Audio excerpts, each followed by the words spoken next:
Hello guys, welcome back to another video. आज हम लोग देखेंगे एसबीईसी का चैप्टर 21 जो कि इंस्टीट्यूट के मैथ में पेज नंबर 519 है। ओके, ये इंसॉल्वेंसी बैंक्रप्सी कोड 2016 होता क्या है?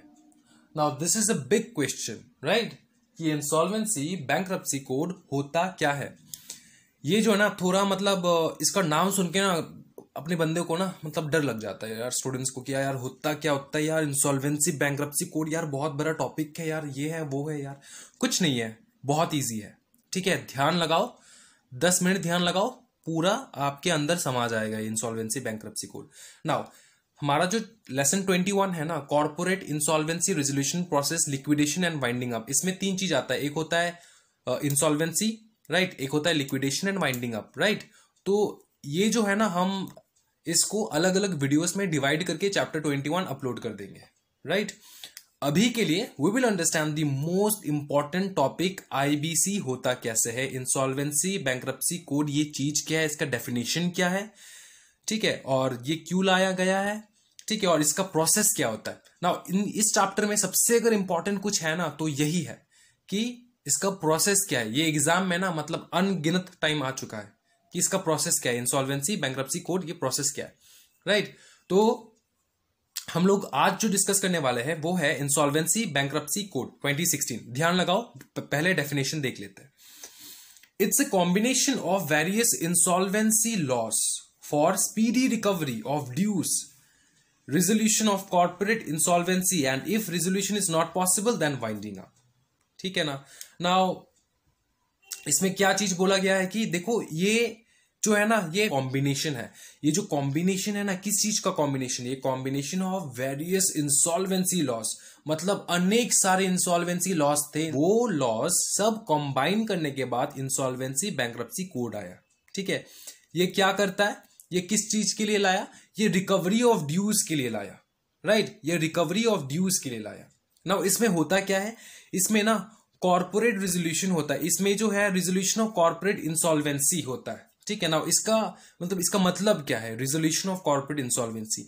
देखो, जो आपका जो ड्यूज है ना, आपका जो ड्यूज है उसके पेमेंट के लिए इंतजाम किया जाता है। इसमें resolution of corporate insolvency, resolution pass करते हैं हम लोग for the process of payment of such dues. और अगर पेमेंट ना हो पाए ना, अगर पेमेंट ना हो पाए और लास्ट में कोई तरीका ना निकले तो फिर वाइंड अप कर देंगे कंपनी को, राइट? पहला मोटो ये है इस चीज का कि ये रिकवरी करता है ड्यूज को, और अगर ये ड्यूज रिकवर ना हो पाए ना तो हम लोग कंपनी को वाइंड अप कर देंगे। वाइंड अप करके क्या होगा सर? वाइंड अप करके क्या होगा यार? कंपनी बंद करके क्या होगा? कंपनी बंद करके जितना भी पैसा हम लोग, उनका जो एसेट्स है वो सब बेच बाच के जितना पैसा मिलेगा उससे हम लोग पेमेंट कर देंगे। अभी पेमेंट बहुत टाइप का पेमेंट होता है, आपने सुना होगा यार, क्लास में अगर आप लोगों का लेक्चर होता है तो वाटरफॉल अरेंजमेंट होता है पेमेंट का। ये one of the most famous arrangement process है, वाटरफॉल अरेंजमेंट। ये सब जो है ना इंपॉर्टेंट डेफिनेशंस है जो आ जाता है एग्जाम्स में। मोरेटोरियम पीरियड बताइए, वाटरफॉल अरेंजमेंट बताइए, डिस्क्राइब कीजिए, बताइए क्या चीज है। ये क्वेश्चंस पूछ लेते एग्जाम के टाइम में, बहुत ही फेमस क्वेश्चंस है। तो ये जो छोटा छोटा टॉपिक है ना, वो हम लोग नेक्स्ट वीडियो कवर करेंगे। ओके, अभी आज हम लोग देखेंगे द मेन कंसेप्ट कि ये प्रोसेस होता क्या है, ये इंसॉल्वेंसी प्रोसेस होता कैसे है, राइट? तो पहले डेफिनेशन बता दिया मैंने। अभी ये लाने के बाद क्या हुआ? इसके लाने के बाद, इसके आने के बाद जब एंट्री मारा, आईबीसी 2016 को एंट्री मारा, तो उस वक्त हुआ क्या? उस वक्त ये हुआ कि इसके आने के बाद बहुत सारे जो इंसॉल्वेंसीज एक्ट है ना वो सब डिसॉल्व हो गए। प्रेसिडेंसी टाउन इंसॉल्वेंसी एक्ट, ये सब एग्जांपल्स है, ये एग्जॉस्टिव नहीं है, ये लिस्ट और बढ़ता जाएगा। ठीक है, मैंने सिर्फ कुछ एग्जांपल्स पिक करके यहां पर एग्जांपल्स लिखा कि कौन सा एक्ट है जो इसके अंदर समा गया। प्रेसिडेंसी टाउन इंसॉल्वेंसी एक्ट है, प्रोविंशियल इंसॉल्वेंसी एक्ट है, सिक इंडस्ट्रीज कंपनीज एक्ट है, recovery of debt dues to bank and financial institutions, ये सब अलग अलग किस्म के एक्ट्स है, राइट? ये सब जो है ना, ये सब रिमूव करके ये लाया गया इंसॉल्वेंसी बैंक्रप्सी कोड, सबका बड़ा भाई। अंडरस्टूड? नाउ आपने ये तो समझा होगा कि इंसॉल्वेंसी बैंक्रप्सी कोड ये क्या करता है? ये रिकवरी करता है किस चीज का? ड्यूज का। नाउ अगर पकड़ लो कंपनी का ड्यू 100 रुपए है, अगर कंपनी का ड्यू 100 रुपये है तो क्या ये इंसॉल्वेंसी बैंकरप्सी कोड लागू किया जाएगा? अगर कंपनी का ड्यू 10,000 है, लागू किया जाएगा? नहीं। लेकिन अगर कंपनी का ड्यू 1 लाख है ना, तब 3 बंदे अप्लाई कर सकते हैं। कौन कौन है? 3 बंदे अप्लाई कर सकते हैं। अगर minimum amount of default shall be 1 lakh, तो इसके अंदर आपको अप्लाई करने के लिए आपका डिफॉल्ट होना पड़ेगा 1 लाख। ठीक है, अभी कौन बंदे हैं जो कि अप्लाई कर सकते हैं? ठीक है, किसके पैसे मारने से अप्लाई हो सकता है? देखो, पहला बंदा है फिनेंशियल क्रेडिटर्स, ऑपरेशनल क्रेडिटर्स है, कॉर्पोरेट डेटर्स है। Right, financial creditors, operational creditors and corporate debtors. Now what is financial creditor? Who is financial creditor? ये बंदा है कौन? financial creditor, always remember, वो बंदा है जो कि financial debt देता है कंपनी को। ठीक है, financial debt देता है। Now what is different between financial creditors and operational creditors? देखो, financial debt जो होता है ना, वो बड़ा होता है loan, that loan is very big। आपकी कंपनी को फिनेंस करने के लिए मैं लोन दे रहा हूं। ठीक है, और ये जो ऑपरेशनल क्रेडिटर है ना, वो थोड़ा छोटा होता है फाइनेंशियल क्रेडिटर से। क्यों, कैसे? क्योंकि डे टू डे ऑपरेशंस में जो आपका क्रेडिट लग रहा है, for example day to day operations में आपका जो लोन लग रहा है, ठीक है, वो तो छोटा ही होता है ना फाइनेंशियल से। फॉर एग्जांपल ऐसा है कि यार आपका कंपनी ने क्या किया, मैन्युफैक्चर कर दिया प्रोडक्ट्स, ठीक है, और मैन्युफैक्चर करने के बाद इसका ट्रांसपोर्टेशन कॉस्ट लगता है, तो ट्रांसपोर्टेशन वाले बंदे को बोला उसने कि देख भाई, मैं ना कल दे दूंगा तुझको, या फिर 1 साल बाद दे दूंगा तुझको। ठीक है, वो तो ऑपरेशनल कॉस्ट हो गया ना, वो तो फाइनेंशियल कॉस्ट नहीं हुआ, वो तो डे टू डे कॉस्ट में आता है ना, ट्रांसपोर्टेशन का खर्चा। राइट, तो उसको कहते हैं हम लोग operational creditors, right, and financial creditors. You know the difference between financial and operational. Now let's go to corporate debtors. ये कॉर्पोरेट डेटर्स कौन होते हैं? यह कंपनी खुद होता है कॉर्पोरेट डेटर्स। और जब जब मैं कंपनी कहूंगा ना, रिमेंबर एलएलपी भी आएगा, तो एलएलपी के लिए भी प्रोसेस सेम है। अंडरस्टूड ना? तो कॉर्पोरेट डेटर कौन है? कॉर्पोरेट डेटर वो खुद कंपनी है या फिर एलएलपी है जिसको अप्लाई करना है अंडर आईबीसी 2016। अंडरस्टूड ना? नेक्स्ट, अप्लाई किसको करना है यार? अप्लाई किसको करना है? अप्लाई करना है हमको एनसीएलटी के पास। Application to whom? एनसीएलटी। ना, उसका जो प्रोसेस होता है ना, वो स्टार्ट करते हैं हम लोग अभी। राइट, देखो, application for corporate insolvency resolution process, right, CIRP start हो गया। चलो, can be made to NCLT if default amount minimum 1 lakh. सबको पता है डिफॉल्ट अमाउंट अगर मिनिमम 1 लाख है तो वी कैन अप्लाई। राइट, कौन कौन अप्लाई कर सकता है? फिर से एक बार रिविजन हो जाएगा। Financial creditor, operational creditor, corporate debtor, ये 3 बंदे अप्लाई कर सकते हैं। नाउ नेक्स्ट से हम लोग प्रोसेस स्टार्ट करते हैं। पहला बंदा फाइनेंशियल क्रेडिटर।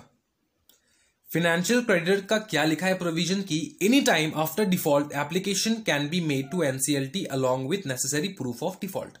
जब भी डिफॉल्ट हो जाए 1 लाख का, तो ये फाइनेंशियल क्रेडिटर कैन अप्लाई। ठीक है, apply to whom? To NCLT. For what?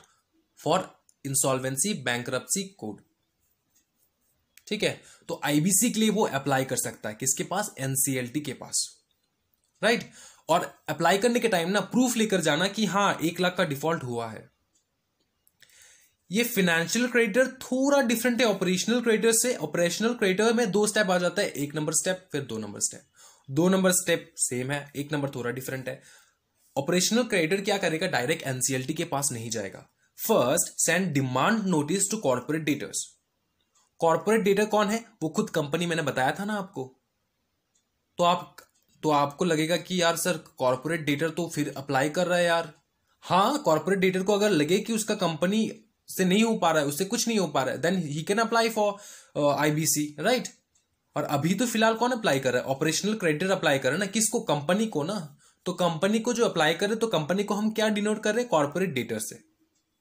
Right, now first and demand notice to corporate debtor. Operational creditor को पैसा चाहिए, जो भी ड्यू रखा कॉर्पोरेट डेटर ने, वो पैसा चाहिए किसको? ऑपरेशनल क्रेडिटर को। तो सीधा एनसीएलटी के पास नहीं जाएगा। वो क्या करेगा?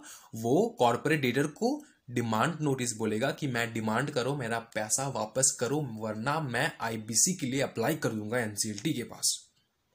अंडरस्टूड। नाउ कॉर्पोरेट डेटा क्या होगा उसके बाद? कॉर्पोरेट डेटा अगर फेल हो चुका है, corporate debtor if fails to make payment और हाईलाइट ए पेंडिंग डिस्प्यूट, अगर ऐसा कुछ हो कि कॉर्पोरेट डेटर फेल हो जाए, ठीक है, कॉर्पोरेट डेटर फेल हो जाए पेमेंट के लिए, कॉर्पोरेट डेटर अगर पेमेंट कर दिया तो वहां पे स्टॉप हो जाएगा, राइट? उसने डिमांड नोटिस भेजा, उसने पे कर दिया, खत्म बात, आईबीसी के लिए कोई बात ही नहीं आएगा। अगर फेल हो चुका है, अगर फेल हो चुका है या फिर कोई डिस्प्यूट हो चुका है, डिस्प्यूट मतलब झगड़ा, राइट, पेंडिंग डिस्प्यूट है, तो within 10 days of receiving demand notice then OC can apply to NCLT. Who is OC? Operational creditor. Okay, operational creditor is OC, right. 10 दिन के अंदर अंदर, 10 दिन कहां से काउंट होगा? जिस दिन डिमांड नोटिस भेजा उस दिन से 10 दिन काउंट होगा। 10 days of receiving demand notice वो अप्लाई कर सकता है किसके पास? एनसीएलटी के पास। मतलब इन शॉर्ट क्या है कि ये डिमांड नोटिस भेजा तो कॉर्पोरेट डेटर्स 10 दिन के अंदर अंदर ही have to make the payment. अगर 10 दिन के अंदर पेमेंट ना किया हो then operational creditor what he will do is that he will apply to NCLT. Clear ना? नेक्स्ट क्या है? Corporate debtor.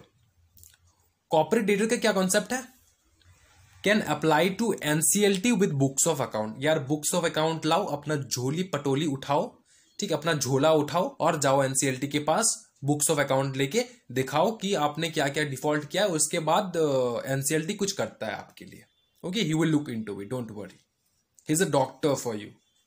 NCLT is a doctor for the corporate debtors, for the company, he will look into your problems. Next आ जाते हैं। Okay, उसके बाद apply supply तो हो गया, फाइनेंशियल क्रेडिटर्स ने अप्लाई कर दिया एनसीएलटी के पास, ऑपरेशनल क्रेडिटर्स ने अप्लाई कर दिया एनसीएलटी के पास, या फिर कॉर्पोरेट डेटर ने अप्लाई कर दिया एनसीएलटी के पास। नाउ क्या होगा? उसके बाद क्या होगा?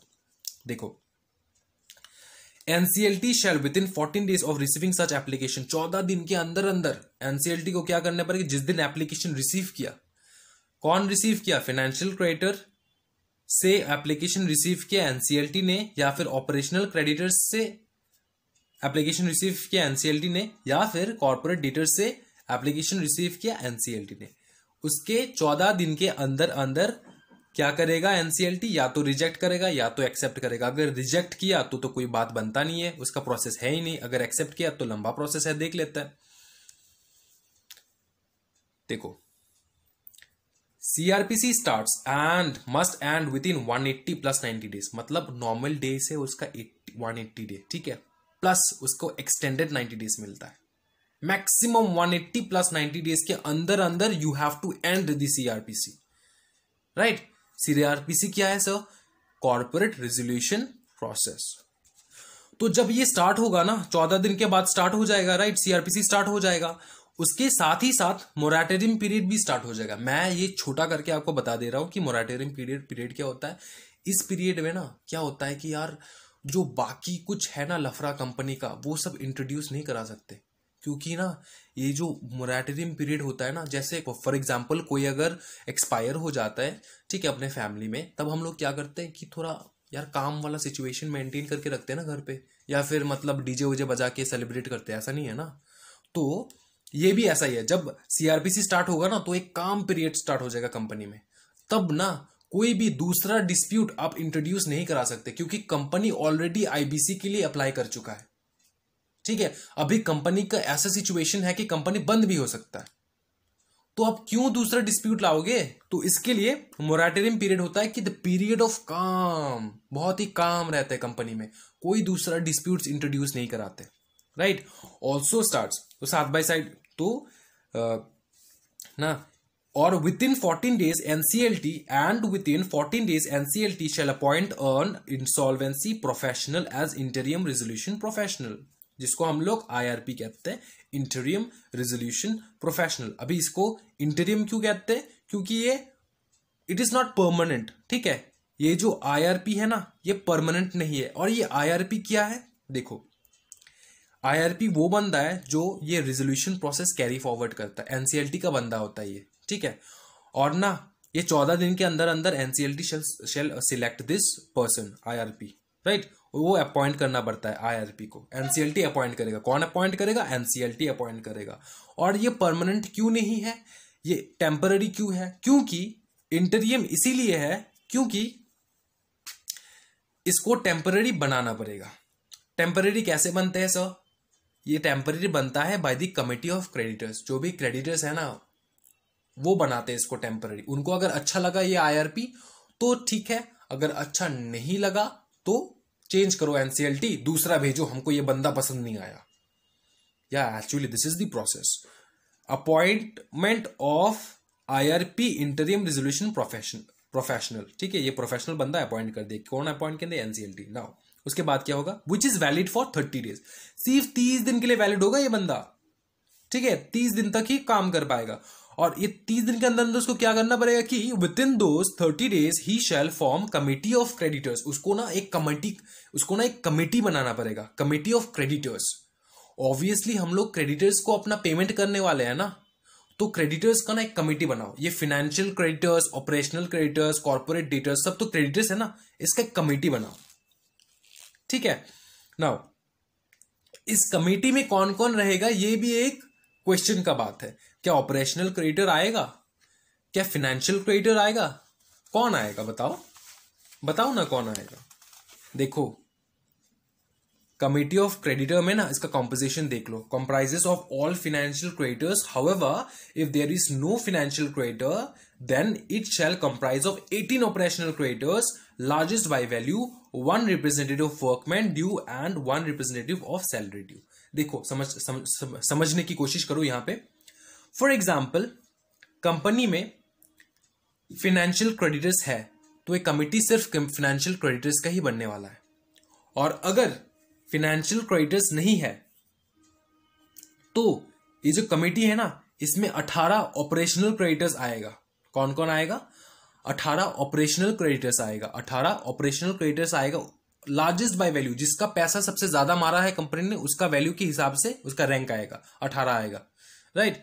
उसके बाद एक रिप्रेजेंटेटिव होगा वर्कमैन के लिए। वर्कमैन मतलब जो कि वर्कर है कंपनी का। वर्कर का क्या मिलता है? वेज मिलता है। वर्कर को सैलरी मिलता है? नहीं यार, वर्कर को सैलरी नहीं मिलता, वर्कर को वेज मिलता है। तो वो जो वर्कमैन है ना उनका जो एक ग्रुप है, तो एक ही तो वर्कर नहीं है, बहुत सारे वर्कर्स है, उनका जो ग्रुप है उसका एक रिप्रेजेंटेटिव बंदा आगे आएगा, जो बाहुबली रहेगा वो आगे आएगा, वो कमिटी ऑफ क्रेडिटर्स में शामिल होगा, राइट। और एक बंदा रिप्रेजेंट करेगा जो भी मेंबर्स है कंपनी का जिनको सैलरीज मिलता है, ठीक है। तो सैलरी वाले बंदे जो है उनका एक रिप्रेजेंटेटिव आएगा जो कि कमिटी ऑफ क्रेडिटर्स में शामिल होगा। Now you understand what is the composition of committee of creditors. Now let's go back to the topic.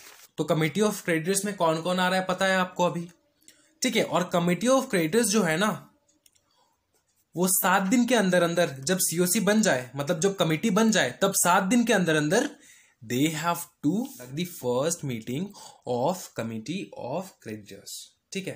तो कमिटी ऑफ क्रेडिटर्स का ना पहला मीटिंग होगा कितने दिन के अंदर अंदर? 7 दिन के अंदर अंदर। कहां से काउंट होगा 7 दिन? From the day when the committee of creditors have been formed, ठीक है। नाउ मीटिंग में क्या होगा? देखो पहला मीटिंग में क्या होगा? मीटिंग में ये होगा कि COC in its first meeting by 66% vote by value shall form IRP as resolution professional। देखो इंटरियम रेजोल्यूशन प्रोफेशनल था वो बंदा, अभी इसको परमानेंट बनाना है ना, तो परमानेंट कैसे बनेगा? 66% वोट चाहिए कमिटी ऑफ क्रेडिटर्स का, और जिनका 66% ऑफ वोट बाय वैल्यू, ठीक है, not by person, by value, जिनका पैसा सबसे ज्यादा है, तो 66% वोट मिलने के बाद वो लोग रेजोल्यूशन प्रोफेशनल को अपॉइंट करेंगे। मतलब ये जो आईआरपी है एनसीएलटी ने भेजा उसको हाँ या ना कहेंगे। अगर हाँ कर दिया तो ये आईआरपी इवॉल्व होके बन जाएगा आरपी। जैसे पोकेमोन नहीं देखते हो, तो आईआरपी जो है ये इवॉल्व होके बन जाएगा आरपी, मतलब रिजोल्यूशन प्रोफेशनल। ये इंटरियम नहीं रहेगा, ठीक है ना। और अगर वोट्स नहीं आया, वोट्स अगेंस्ट में आया, तो क्या करेगा? एनसीएलटी को बोलेगा दूसरे बंदे को भेजो यार, कोई अच्छा वाला बंदा भेजो, and ask for NCLT to send new RP. तो दूसरा बंदा भेजो, ये बोलेगा। कौन बोलेगा? Committee of creditor. किसको? एनसीएलटी को, ठीक है। उसके बाद क्या होता है? Further IRP within 3 days of his appointment shall also publish a public notice giving information about his appointment, inviting the claims of all creditors.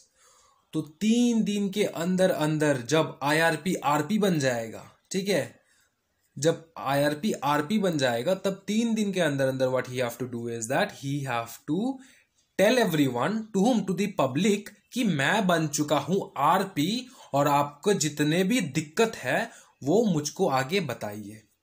ठीक है, वो पब्लिक नोटिस देगा, पब्लिक को बोलेगा, नोटिस देके कि मैं बन चुका हूं इस कंपनी का RP और अभी आपको जो भी प्रॉब्लम्स है वो मुझको आके बताइए, क्योंकि मैं कंपनी बंद करने जाने वाला हूं, क्योंकि मैं ये रिजोल्यूशन प्रोसेस स्टार्ट करने वाला हूं। ठीक है, तो आपका अगर कोई दिक्कत है इसमें तो आके मुझको बताइए। ठीक है, ये RP बोलेगी। Inviting the claims of all the creditors, तो जितने भी क्रेडिटर्स है ना उनको इनवाइट करेंगे, बोलेंगे कि यार भैया आपको क्या क्या दिक्कत है मुझको आके बताइए। ठीक है, उसके बाद क्या होगा, resolution professional shall have all the powers of board, तो BOD बोर्ड ऑफ डायरेक्टर्स का जितना पावर है ना सब किसके पास हो जाएगा, रेजोल्यूशन प्रोफेशनल का। तो ये बन जाएगा सुपरमैन अपना, रेजोल्यूशन प्रोफेशनल।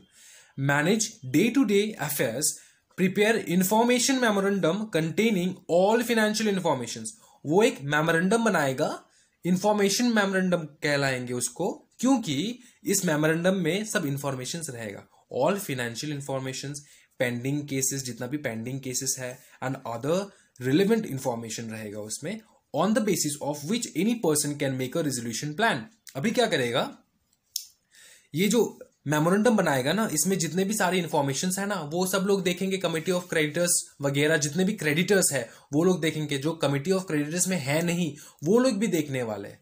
अभी कमिटी ऑफ क्रेडिटर्स में कौन जाता है, फाइनेंशियल क्रेडिटर्स जाता है, राइट, ऑपरेशनल क्रेडिटर तो नहीं जाता, और अगर फाइनेंशियल क्रेडिटर नहीं है तो ऑपरेशनल क्रेडिटर्स जाता है, राइट, और सब लोग जाते हैं क्या, नहीं ना, 18 लोग जाते हैं सिर्फ, तो उनके अलावा कोई नहीं रहता है क्या, रहते हैं ना, तो उनको भी दिखाया जाएगा ये मेमोरेंडम, जिसमें कंपनी का डिटेल्स रहेगा कि देखो कंपनी का हालत ये हो चुका है, अगर आपके पास कोई आइडिया है कंपनी को बचाने के लिए तो प्लीज प्लीज हमको बताइए।